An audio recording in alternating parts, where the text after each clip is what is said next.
If you don't really believe that there is a now deeply rooted double standard of justice in this country, let me give you a couple of cases to compare one against the other.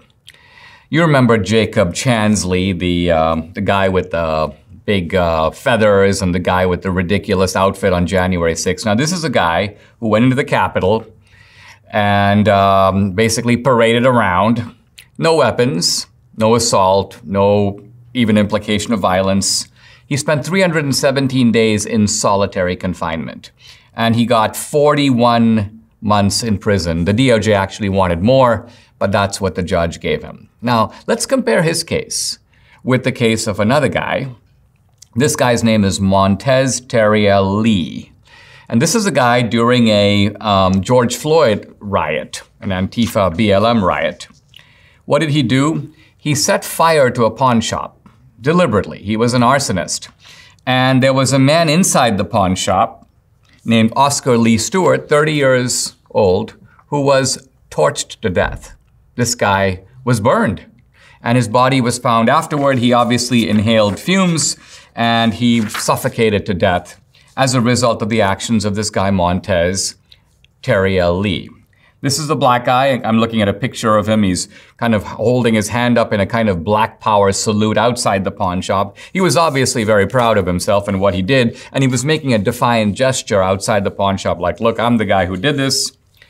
And now I want to read from the Biden DOJ's statement to the judge, asking for this guy not to get a typical murder sentence, not to get a life sentence, not to get a capital murder sentence, because the truth of it is if you commit an intentional felony, and in the course of that felony, even though you didn't intend to kill that guy, in the commission of the intentional felony, you did kill that guy, it becomes a capital offense normally.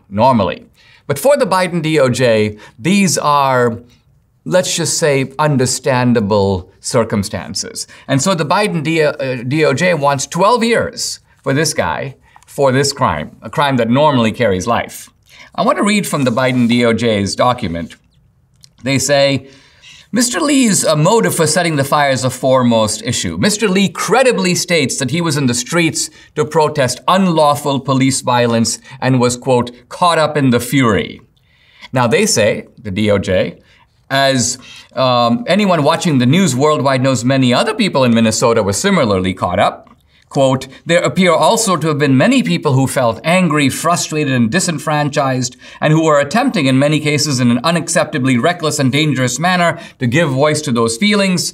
Mr. Lee appears to be in that category. And then they go on to say, he appears to have believed that he was, quote, in Dr. King's eloquent words, engaging in, quote, the language of the unheard. Now, Martin Luther King at one point said a riot is the language of the unheard. And here you have the Biden DOJ invoking Martin Luther King to make this guy seem like not a nice guy, but someone who sort of got whipped up into a frenzy. And we can kind of understand the cause because after all, he was fighting for social justice. And then the judge goes along with this. The guy gets 10 years, which when you consider what he did is an absurdly light sentence. Here's the judge.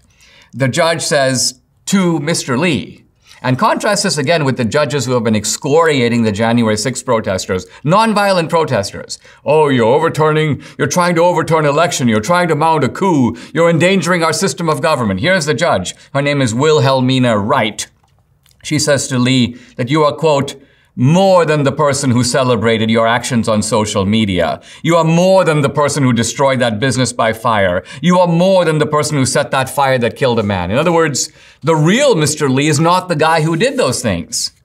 And then the basic idea is, this is how she concludes. So while there were no excuses for your actions on May 28, 2020, you have a chance to move forward and live a productive life. The judge is actually, even though the victim is dead, saying to the perpetrator, you know, I'd like to see you go on. I'd like to see you become a better person. We don't have to judge you entirely by what you did on that day. You were sort of carried away. You were articulating, quote, the language of the unheard. So look at the kind of gentle, understanding, empathetic way in which the DOJ treats this particular case, and then contrast it with the tight-lipped, glint in your eye anger that judges, including in 1 or 2 cases Trump judges, have unleashed on protesters who showed up in Washington, D.C. on January 6th to simply express their frustration at what they believed was a completely stolen election.